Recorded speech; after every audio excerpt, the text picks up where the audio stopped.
नमस्कार, जोहार। मैं हूं दशरथ प्रधान और आप देख रहे हैं न्यूज 25 झारखंड। उभरती झारखंड की बदलती तस्वीर। तो चलिए जानते हैं झारखंड की 25 बड़ी खबरों को फटाफट अंदाज में। उससे पहले यदि आपने हमारा चैनल को सब्सक्राइब नहीं किया है तो चैनल को अभी सब्सक्राइब कर दे, बेल आइकन को प्रेस कर दे और वीडियोस को लाइक शेयर जरूर करें। तो पहली खबर देखिए, देवघर से है, जहां एस्कॉर्ट वाहन पर पथराव को लेकर 500 से 600 अज्ञात पर प्राथमिकी दर्ज। चित्रा जामताड़ा मुख्य सड़क स्थित सोरेनपाड़ा बस्ती के समीप गत मंगलवार दोपहर को हाईवा से कोयला ढुलाई किए जाने के विरोध में ईसीएल सिक्योरिटी व सीआईएसएफ पर जानलेवा हमला किया गया था। इसको लेकर जामताड़ा जिला के बिंदापाथर थाना में 500 से 600 अज्ञात पर मामला दर्ज किया गया है। वहीं सिक्योरिटी इंस्पेक्टर सचिन रंजन ने बिंदापाथर थाना में प्राथमिकी दर्ज कराई है, जिसमें 500 से 600 अज्ञात को आरोपी बनाया गया है। मालूम हो कि सिक्योरिटी इंस्पेक्टर सचिन रंजन ने लिखित बयान में जिक्र किया है कि कोयला लोड हाईवा को जामताड़ा रेलवे साइडिंग के लिए भेजा जा रहा था। उक्त हाईवा का चित्रा कोलियरी की सुरक्षा विभाग, सीआईएसएफ व बिंदापाथर थाना की पुलिस एस्कॉर्ट कर रही थी। इस दौरान बिंदापाथर थाना क्षेत्र के सोरेनपाड़ा के पास चांदनी चौक पर 500 से 600 अज्ञात असामाजिक तत्वों द्वारा अचानक एस्कॉर्ट वाहनों पर पथराव कर दिया गया, जिसमें एक सिक्योरिटी इंस्पेक्टर समेत कई जवान जख्मी हो गए। उक्त मामले में सरकारी कार्य में बाधा उत्पन्न करना, जानलेवा हमला करना आदि आरोप लगाते हुए प्राथमिकी दर्ज की गई है। अगली खबर देखिए, जहां झारखंड के कोयला खनन क्षेत्रों में हड़ताल का असर, विरोध प्रदर्शन के साथ कामकाज ठप। श्रमिक संगठनों के भारत बंद का असर झारखंड के कई जगहों पर देखने को मिल रहा है। विभिन्न यूनियन के द्वारा हड़ताल को सफल बनाने के लिए चक्का जाम किया जा रहा है। मंगलवार को राज्य के गोविंदपुर उत्खनन विभाग में यूनियन प्रतिनिधि काम बंद करते दिखे। मालूम हो कि ये इलाका बीसीसीएल के 12 परिचालन क्षेत्रों में से एक है। ये कोयला खनन के लिए जाना जाता है। इस इलाके में चालू और बंद दोनों तरह की खदान मौजूद है। इसके साथ ही गांधीनगर क्षेत्र में भी देशव्यापी औद्योगिक हड़ताल का असर दिख रहा है।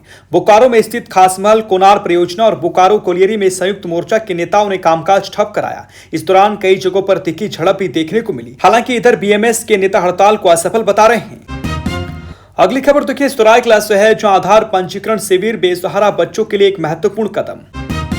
सरायकेला के चांडिल के हिस्सा कोचा पंचायत में आयोजित एक शिविर में पैरालीगल स्वयंसेवकों और यूआईडी अधिकारियों की टीम ने बेसहारा बच्चों का आधार पंजीकरण किया। इस शिविर का उद्देश्य इन बच्चों को सरकारी योजनाओं का लाभ दिलाना और उन्हें समाज की मुख्य धारा में शामिल करना है।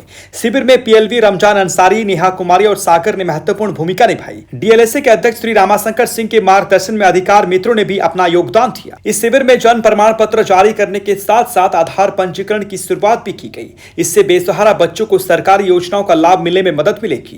डीएलएसए सरायकेला पूरे जिले में ऐसे शिविर आयोजित करने की योजना बना रहा है, जिससे अधिक से अधिक बेसहारा बच्चों को लाभ मिल सके। इस पहल से बेसहारा बच्चों के जीवन में सकारात्मक बदलाव आने की उम्मीद है। अगली बड़ी खबर देखिए, जहां लगोर गांव में पुल की मांग को लेकर ग्रामीणों का आक्रोश, नहीं तो करेंगे जिला प्रशासन का बहिष्कार।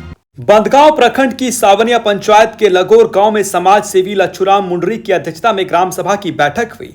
इसमें लगोर नदी पर पुल और सड़क समेत गांव की विभिन्न समस्याओं को लेकर चर्चा की गई। बैठक में ग्रामीणों ने कहा कि पिछले लोकसभा चुनाव और विधानसभा चुनाव के दौरान नेताओं से पुल की मांग की गई थी। नेताओं ने आश्वासन दिया था कि बहुत जल्द नदी पर पुल बनेगा, परंतु आज तक पुल नहीं बना।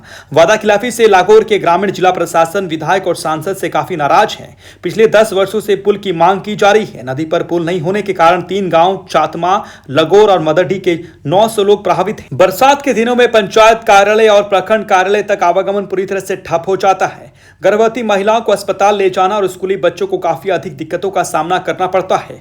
ग्रामीणों ने सर्वसम्मति से निर्णय लिया है कि दिसंबर 2025 तक यदि पुल का निर्माण नहीं किया गया तो जिला प्रशासन का बहिष्कार करेंगे, किसी को गाँव घुसने नहीं देंगे।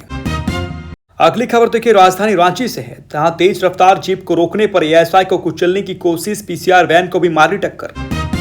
राजधानी रांची के धुरबा इलाके में गुरुवार को एक तेज रफ्तार जीप चला रहे युवक को रोकना पुलिसकर्मी को भारी पड़ गया। एएसआई अनिल कुमार राम को न सिर्फ गालियां दी गईं, बल्कि जीप से कुचलने की भी कोशिश की गई। इतना ही नहीं, आरोपियों ने जगन्नाथपुर थाना की पीसीआर वैन को भी टक्कर मार दी और मौके से फरार हो गए। मिली जानकारी के अनुसार पुराना विधानसभा मैदान में एक जीप पर सवार युवक तेज रफ्तार में वाहन चला रहे थे और वहां मौजूद लोगों से गाली गलौज कर रहे थे।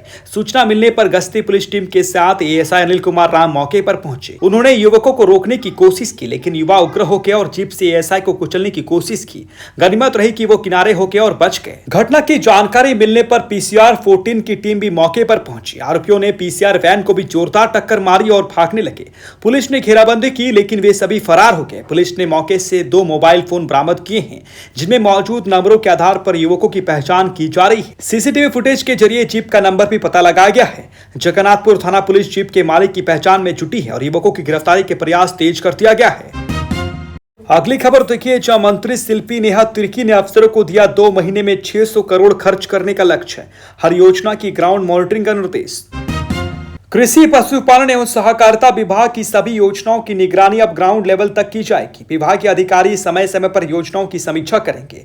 आगामी 2 माह में 600 करोड़ रुपए खर्च करने का लक्ष्य तय किया गया है। यह निर्देश मंगलवार को हुई मासिक समीक्षा बैठक में मंत्री शिल्पी नेहा तिर्की ने दिया है। बैठक में योजनाओं की प्रगति और अब तक हुए खर्च की समीक्षा की गई। मंत्री ने स्पष्ट किया है कि विभाग की योजनाओं का बिल तभी भुगतान होता है जब वो लाभुक तक पहुंच जाती है। इस समय राज्य में बीज वितरण, मुख्यमंत्री ट्रैक्टर योजना और पंपसेट वितरण जैसी योजनाएं चल रही है, लेकिन उनका बिल भुगतान अभी लंबित है। अगली खबर जमशेदपुर से है, जहां छायानगर के शेल्टर होम पर किन्नर समुदाय का धावा, कहा 2022 में मिला था अलॉटमेंट। भुयाडी स्थित छायानगर के एक आश्रय गृह को लेकर बुधवार को जमशेदपुर नोटिफाइड एरिया कमेटी और किन्नर समुदाय के बीच विवाद गहरा गया। किन्नर समुदाय के करीब 20 सदस्यों ने उक्त शेल्टर होम पर अपना दावा करते हुए वहां कब्जा कर लिया। समुदाय का कहना है कि वर्ष 2022 में जेएनएसी ने उन्हें यह भवन लिखित रूप में अलॉट किया था। भवन की जर्जर स्थिति के कारण इसे जुस्को की मदद से पुनर्निर्मित करा गया है। दावा है कि उस समय चाबी भी उन्हें सौंपी गई थी, लेकिन कुछ ही घंटे बाद ये कहते हुए वापस ले ली गई कि औपचारिक उद्घाटन के बाद ही हैंडओवर किया जाएगा। किन्नर प्रतिनिधियों का आरोप है कि बीते 3 वर्षों से वे लगातार आग्रह कर रहे हैं कि समुदाय के लिए सामुदायिक भवन या शेल्टर उपलब्ध कराया जाए, लेकिन प्रशासनिक स्तर पर कोई सुनवाई नहीं हो रही है। उन्होंने ये भी बताया कि वर्तमान में संचालित इस शेल्टर होम में 16 बेड की व्यवस्था है, जिसका संचालन एक निजी संस्थान के माध्यम से किया जा रहा है। अगली बड़ी खबर देखिए, जहां पूर्वी क्षेत्रीय परिषद की बैठक में शामिल होने के लिए रांची पहुंचेंगे अमित शाह, उससे पहले पहुंचेंगे हेमंत सोरेन।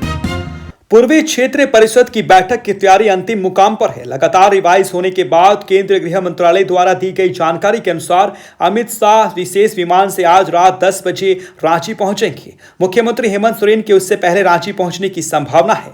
मालूम हो कि केंद्रीय गृह मंत्री अमित शाह 10 जुलाई को होटल रेडिसन ब्लू में आयोजित पूर्व क्षेत्रीय परिषद की बैठक में अध्यक्षता करेंगे। इस बैठक में भाग लेने के लिए बिहार के उप मुख्यमंत्री सम्राट चौधरी के साथ बिहार की पूरी टीम और ओडिशा के मुख्यमंत्री मोहन चरण मांझी आज शाम ही रांची पहुंचेंगे। पश्चिम बंगाल के मुख्य सचिव कल सुबह रांची आएंगे। वहीं पूर्वी क्षेत्र परिषद और लोकसभा सचिवालय के पदाधिकारी रांची पहुंच गए हैं। नेताओं अधिकारियों की सुरक्षा के पुख्ता प्रबंध किए गए हैं। मुख्य सचिव, गृह सचिव और डीजीपी के स्तर से इसकी लगातार समीक्षा की जा रही है। रांची जिला प्रशासन ने इसके लिए यातायात व्यवस्था की भी परिवर्तन किया है। अगली खबर देखिए, जो नक्सलियों की बड़ी साजिश नाकाम, जंगल में सर्च ऑपरेशन के दौरान बरामद हुए 18 आईडी बम। झारखंड में सुरक्षा बलों ने एक बार फिर नक्सलियों की बड़ी साजिश को नाकाम कर दिया है। बुधवार को पश्चिमी सिंहभूम और खूंटी जिले की सीमा पर जंगल में सर्च ऑपरेशन के दौरान 18 शक्तिशाली आईडी बम बरामद किए गए हैं। प्रत्येक बम का वजन करीब 3-3 किलोग्राम था। सुरक्षा को ध्यान में रखते हुए मौके पर पहुंचे बम निरोधक दस्ते ने सभी बमों को जंगल में ही सुरक्षित तरीके से नष्ट कर दिया। पश्चिमी सिंहभूम के पुलिस अधीक्षक को 8 जुलाई को गुप्त सूचना मिली थी कि भाकपा माओवादियों ने सीमा से लगे जंगलों में विस्फोटक छिपाकर सुरक्षा बलों को नुकसान पहुंचाने की योजना बनाई है।